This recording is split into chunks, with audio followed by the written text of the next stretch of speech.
নমস্কার, রান্নায় হাতেখড়ি থেকে আপনাদের জানাই স্বাগত। আজকে রান্নার বিষয় হলো সম্পূর্ণ নিরামিষ কোয়াশ আলুর তরকারি। চলুন কিভাবে করতে হয় দেখে নিই।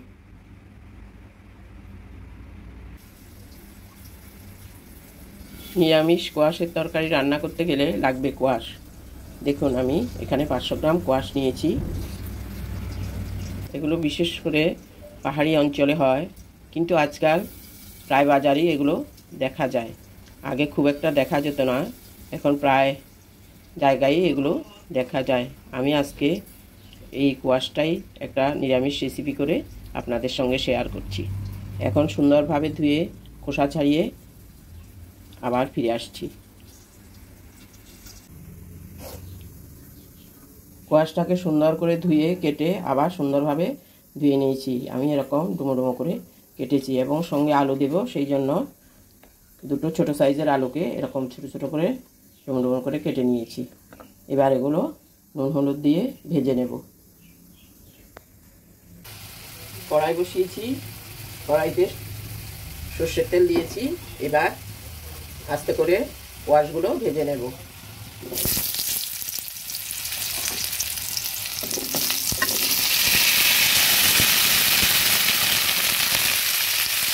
কাজের সুবিধার্থে আমি আলুগুলো দিয়ে দিচ্ছি, একসঙ্গে ভেজে নেব। আপনাদের ইচ্ছে হলে আপনারা আলাদা আলাদাও ভাজতে পারেন।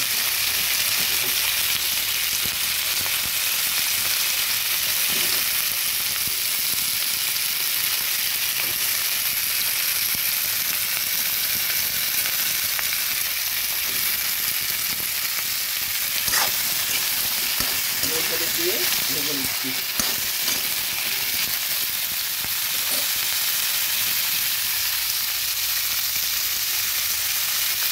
দিয়ে দিলাম সামান্য হলুদ।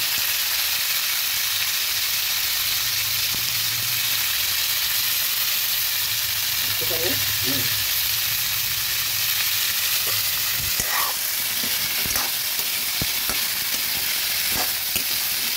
আলুটা ভেজে নিচ্ছি।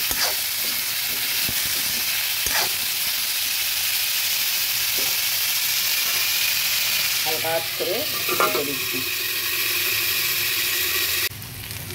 কোয়াশ আর আলুগুলো আমার সুন্দর ভাজা হয়ে গেছে। এবার আমি তুলে নেব। কোয়াশ আলুগুলো ভেজে তুলে নিয়েছি। এবার রান্নাটা শুরু করব। কোয়াশ রান্না করার জন্য কড়াইতে তেল দিয়েছি। আমি রান্নাটা সর্ষের তেল দিয়ে করছি। এবার দিয়ে দিচ্ছি তেজপাতা আর একটা শুকনো লঙ্কা, সঙ্গে দিয়ে দিলাম 5 ফোড়ন আর একটু জিরে, গোটা জিরে।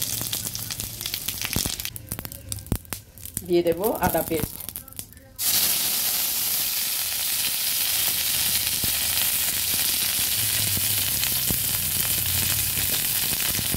ধনে পাউডার,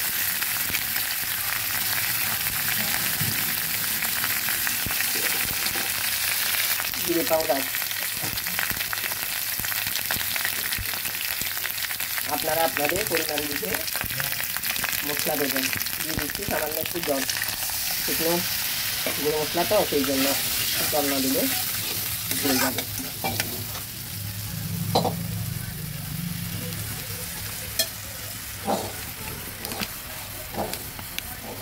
দিয়ে দিচ্ছি একটু হলুদ গুঁড়ো,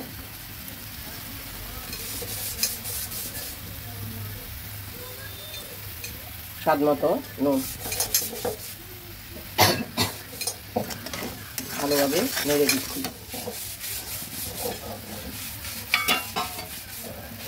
দিয়ে দেব 3টে চেরা কাঁচা লঙ্কা।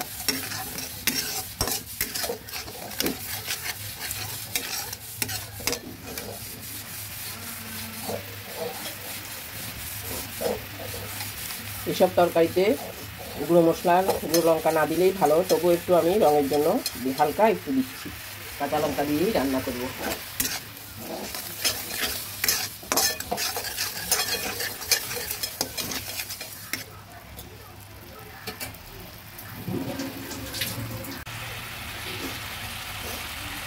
মশলাটা ভালোভাবে ভেজে নিলাম। এবার দিয়ে দেব ভাজা কোয়াশগুলো। এই যে দিয়ে দিচ্ছি।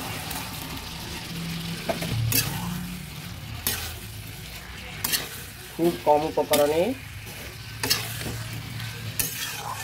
খুব কম মশলায় আমি এটা নিরামিষ কোয়াশটা করছি।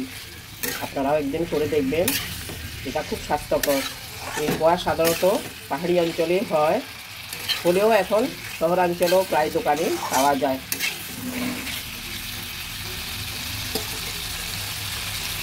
সঙ্গে দিলাম টমেটোগুলো।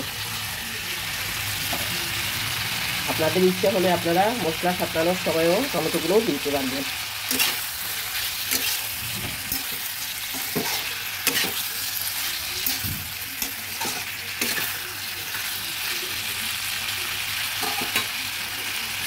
একটু ঢেকে দিচ্ছি, ঢাকাটা তুলে দিচ্ছি। হ্যাঁ, কষিয়ে নিয়েছি সুন্দরভাবে। এবার দিয়ে দেবো জল।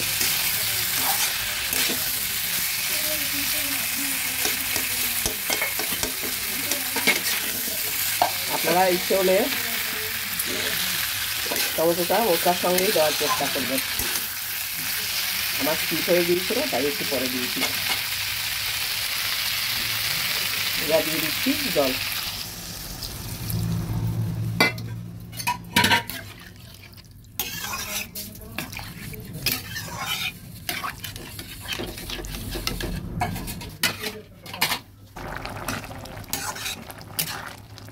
কোয়াশটা সম্পূর্ণ হয়ে গেছে।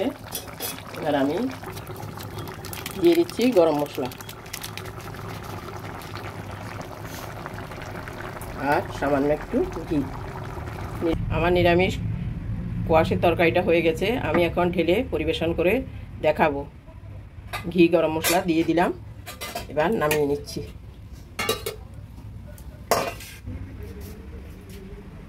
কোয়াশের তরকারিটা হয়ে গেছে, আমি নামিয়ে পরিবেশন করে দিলাম। দেখুন কত সুন্দর হয়েছে, কালারটাও কত সুন্দর হয়েছে। আপনারাও একদিন করে দেখবেন। আমার এই ভিডিওটা যদি ভালো লেগে থাকে তাহলে লাইক, শেয়ার, কমেন্টস করতে ভুলবেন না। সাবস্ক্রাইবও করবেন।